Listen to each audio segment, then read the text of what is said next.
Good morning, myself Shweta, clinical instructor from RPIMS Pastara Karnal. Today we will discuss some definitions and terminology related to fluid and electrolyte imbalance, which are very basics and you have to understand the basic differences between it. Homeostatic. What is homeostatic? The ability of an organism or cell to maintain internal equilibrium by adjusting its physiological processes. Homeostatic क्या होता है कि एक organisms की या और हमारे sales की ये एबिलिटी होती है कि ये इंटरनल इक्विलिब्रियम को मेंटेन करके रखते हैं by adjusting its physiological processes. Now haemostatic haemo word जहाँ लग गया मतलब it's related to blood. Haemostatic का मतलब होता है it is the stopping of blood leakage from the damage blood vessels. Example process of blood clotting. Electrolytes क्या होते हैं? Electrolytes when substance dissolve in solution it split into electrically charged atoms on ion. Electrolytes क्या होते हैं? जब आप इन्हें पानी में या किसी सॉल्यूशन में डिसॉल्व करेंगे तो ये स्प्लिट बट जाते हैं इलेक्ट्रिकली चार्ज एटम्स और आयंस में. कैटायंस क्या होते हैं? आपके positively charge, I have told earlier. And anions क्या होते हैं? आपके negatively charge. Osmolality, number of osmotically active particle present in पर केजी. जब हम पर केजी ऑफ सॉल्यूशन की बात करें तो वो क्या कहलाता है? Osmolarity.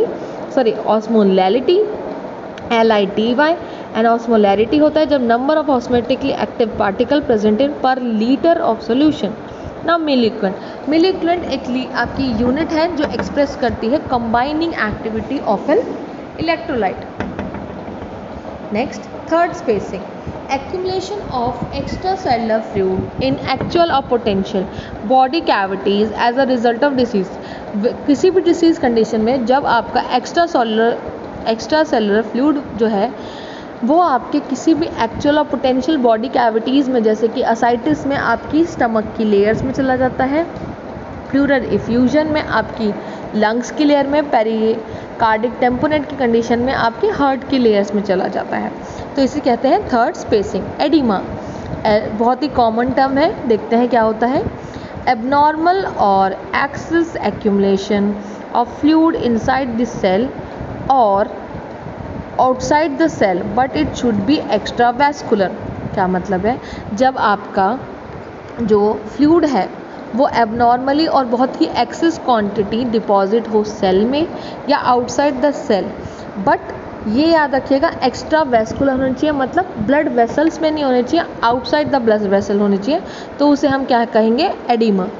Diffusion, movement of solute, solvent और गैसेस फ्रॉम हायर, तीनों की movement, solute, solvent and gases की मूवमेंट जब होती है from higher concentration to lower concentration without expanding any extra energy. किसी भी विदाउट एनी फोर्स या किसी भी विदाउट एनी एनर्जी जब सॉल्यूट, सॉल्वेंट और एयर की या गैसेस की मूवमेंट होती है higher to lower concentration to maintain equilibrium, इस प्रोसेस को हम बोलते हैं diffusion. Osmosis, movement of solvent from lower to higher concentration of solute across the semi permeable membrane. Osmosis क्या होता है? मूवमेंट है ये of the solvent from lower to higher concentration of solute across the, किसके through होती है? Semi permeable membrane. तो उस प्रोसेस को हम बोलते हैं osmosis. Hydrostatic pressure, force exerted by weight of solution on walls of blood vessel or any compartment. It depends on solvent and it produce the outward of water from blood vessel. आपके solution जो होते हैं blood vessels में वो क्या करते हैं? Force exaggerate करते हैं उसकी वॉल्स पे. इस फोर्स को हाइड्रोस्टैटिक प्रेशर कहते हैं और ये फोर्स आपके सॉल्वेंट लगाते हैं. और इस फोर्स से क्या हेल्प होता है कि अगर आपके ब्लड वेसल से फ्लूइड को मूव करना है आउटवर्ड पोजीशन में तो ये आपका हाइड्रोस्टैटिक प्रेशर बहुत ही मतलब हाइड्रोस्टैटिक प्रेशर की वजह से ही ऐसा हो पाता है. ऑस्मोटिक प्रेशर, फोर्स जो कि सॉल्यूट एक्सर्ट करते हैं जो कि एक सोल्यूशन में होते हैं, ये क्या करते हैं? इनवर्ड मूवमेंट करवाते हैं वाटर का and keep the fluid inside the blood vessels.